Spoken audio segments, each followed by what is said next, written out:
অনেক দিন পর আবার বেড়াতে বেরোচ্ছি। ওই দীঘা মন্দারমণির দিকে যাব, ঠিক নেই কোথায় যাবো। এই যে সবাই একসাথে বলি, হরে কৃষ্ণ। ভোর 5:30টায় বেরিয়ে এগিয়ে চললাম গাড়ি করে। প্রথমে কোলাঘাটে কিছুক্ষণ থেমে ব্রেকফাস্ট সেরে নিলাম এই রেস্টুরেন্টে।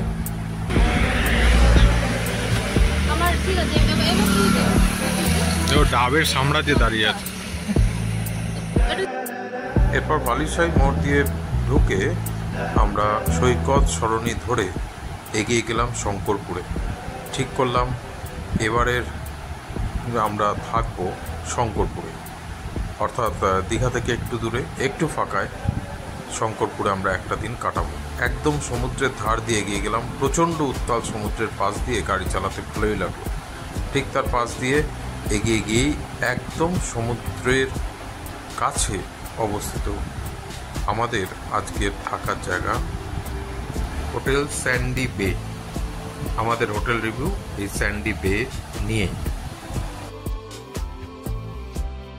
এই হচ্ছে এন্ট্রান্স, সমস্ত সি ফেসিং রুম, যার ভাড়া 1800 থেকে 2000। পার্কিংয়ের জায়গাটা বেশ বড়, তাই না? কটা গাড়ি ধরবে? এদিকে 3টে ধরবে। এই হচ্ছে রাস্তা থেকে নেমে আসা, আর এই হচ্ছে সমস্ত সি ফেসিং রুম। কল রয়েছে পার্কিংয়ের জায়গাতে। হোটেলে প্রবেশদ্বার দিয়ে প্রবেশ করেই প্রথমেই একটা সুদৃশ্য রিসেপশন, যেখানে বসার জায়গা এবং খুব সুন্দর করে সেই জায়গা সাজানো আছে সিসিটিভি প্রমাণ। ঠিক রিসেপশনের উল্টো দিকে বাঁ দিকে রয়েছে বিরাট বড় রেস্টুরেন্ট। রেস্টুরেন্টে বসার জায়গা এবং চারিদিকের ডেকোরেশন খুব সুন্দর। আরেকটা ঘর 203, ঘরে আমার ছেলে মেয়ে রয়েছে। ঠিক এর পাশাপাশি ঘর, এটাও ডিলাক্স রুমই। এখানে একটা ওয়ার্ড্রপ, এখানে ছোট একটি সুরাক মতো, একটি আয়না, এখানে একটি অতি ছোট টিভি। আমি জানি না এটা চলবে কিনা। আলো আছে, এসি চলছে, সুইচ বোর্ড এবং বিছানা যা, তাতে ওই 2জন বড় 1জন বাচ্চা শুতে পারে, এবং বিছানার পাশে একটা ছোট টেবিল মতো দেওয়া আছে। এখানে জানলা 2টি, একটা এদিক একটা দিক। এই হচ্ছে জানলার মজা। আপনি জানলা খুলে এই হচ্ছে সমুদ্র দেখতে পারেন। বাইরে বৃষ্টি হচ্ছে, ওই জন্য একটু আচ্ছা লাগছে। আর জানলার পাশেই রয়েছে ব্যালকনি। এই হচ্ছে ব্যালকনি। এই দেখুন শঙ্করপুর বিচ, যেটা আপনি করেন। হচ্ছে গাড়ির স্ট্যান্ড, হচ্ছে ব্যালকনি। এখানে চেয়ার নিয়ে সারাক্ষণ বসে থাকুন। ওইদিক দিয়ে দীঘা, আর এদিক দিয়ে তাজপুর। এখানকার ওয়াশরুমটা দেখাই।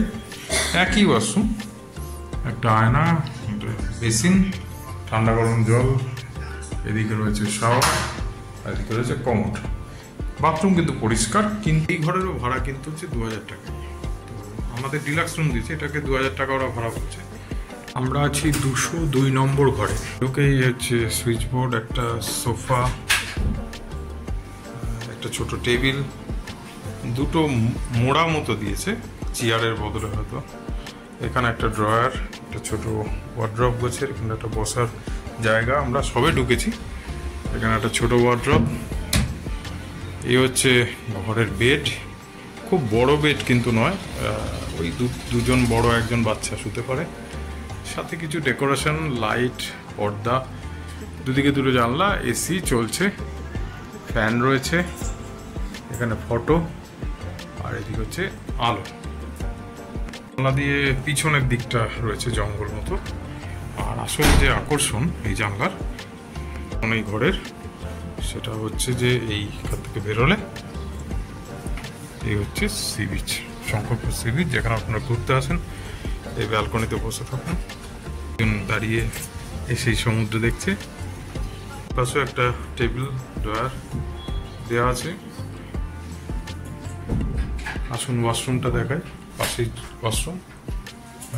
ওয়াশরুম খুব বড় কিছু নয়, তবে পরিষ্কার। কমোড, বেসিন, কল, ঠান্ডা গরম জল মিশ্রণ রয়েছে, শাওয়ার, আয়না, এখানেও কিছু ড্রয়ার পাওয়ার রয়েছে, একটা ডাস্টবিন দিয়েছে। ডিলাক্স রুম বলছে, ভাড়া 2000 টাকা। আমার ধারণা 1800 বাজে, আমি রোববারে এসেছি। পার ডে এর সাথে কিন্তু কোনো ব্রেকফাস্ট বা কোনো খাবার ইনক্লুডেড নয়। এটা হচ্ছে করিডোর, খুব সুন্দর করে সাজানো। এই দিকের সমস্ত রুম হচ্ছে সি ফেসিং, এই দিকের রুমগুলো হচ্ছে সি ফেসিং নয় আর কি, সেই 1100 টাকা থেকে 1200 টাকা ভাড়া। এটি হচ্ছে একটি double bed standard AC room, এটিও কিন্তু সি ফেসিং রুম।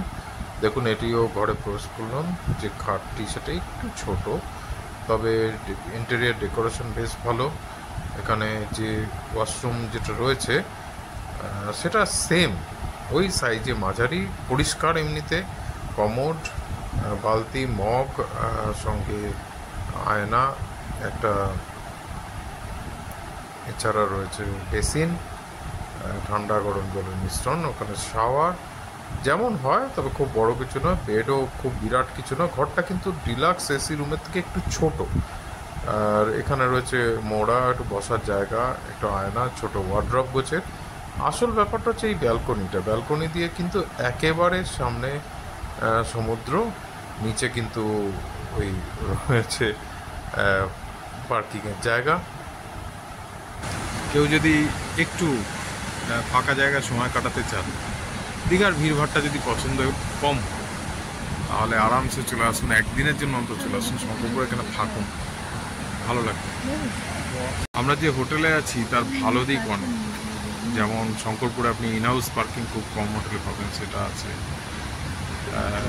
এমনি একেবারে সব বেশিরভাগ sea facing room, room condition ঠিকঠাক, ভাড়াও কিন্তু সাধ্যের মধ্যে। মানে ধরুন ওই নন এসি হলে 1000, এসি হলে 1800 থেকে 2000, একটু সি ফেসিং না হলে 1200। তবে রেস্টুরেন্টটাও তত চালু না। তোখানি হচ্ছে শঙ্করপুর বিচ, পুরো বাঁধিয়ে দেওয়া হয়েছে, আপনারা আসতে পারেন। এটা নিচু জায়গা, ওই হচ্ছে রাস্তা যেখান দিয়ে শঙ্করপুর থেকে তাজপুর চলে যাচ্ছে, এই পুরোটা ওই দূর পর্যন্ত। একদিন থাকতে পারেন, দারুণভাবে ঘুরতে পারেন। আর হোটেল শুরু হচ্ছে এখান থেকে, দেখাই। এই হচ্ছে হোটেল সুইট হোম, তার পাশেই দেখুন ওই যে হোটেল বেলানিবাস হোটেল, তার পাশে ওশিয়ান ভিউ, তার পাশে হোটেল অশোকা, হচ্ছে একদম সমুদ্রের পাড়ে হোটেল স্যান্ডবে। আজকে সমুদ্র প্রচন্ড উত্তাপ, তাই না? একদম সি বিচের ওপরে আম্রপালি রেস্টুরেন্ট, হোটেল আম্রপালি। এখানে লাঞ্চ, ডিনার, সান্ধ্য খাবার, একদম সমুদ্রের তীরে বসে খান, সমুদ্র উপভোগ করুন। হোটেলের যে সীমাবদ্ধতা, যেমন ধরুন রেস্টুরেন্ট খুব একটা চালু নয়, হোটেল মেনটেনেন্সটা, মানে ঘরে মেনটেনেন্সটা খুব একটা ভালো নয়, টিভি ঠিকঠাক আমার ঘরে যেমন ছিলই না, এই প্রাইস রেঞ্জে গিজার আমি দেখিনি। আমার ধারণা হোটেলের ঘর ডেকোরেশনটা খুব সুন্দর, পরিশান্ত অসম্ভব ভালো হলে নেই। এর কারণেই যা হয় পর্যটক তো দীঘার মতো নয়, অপেক্ষাকৃত কম, যার ফলে এই সীমাবদ্ধতাগুলো রয়ে গেছে।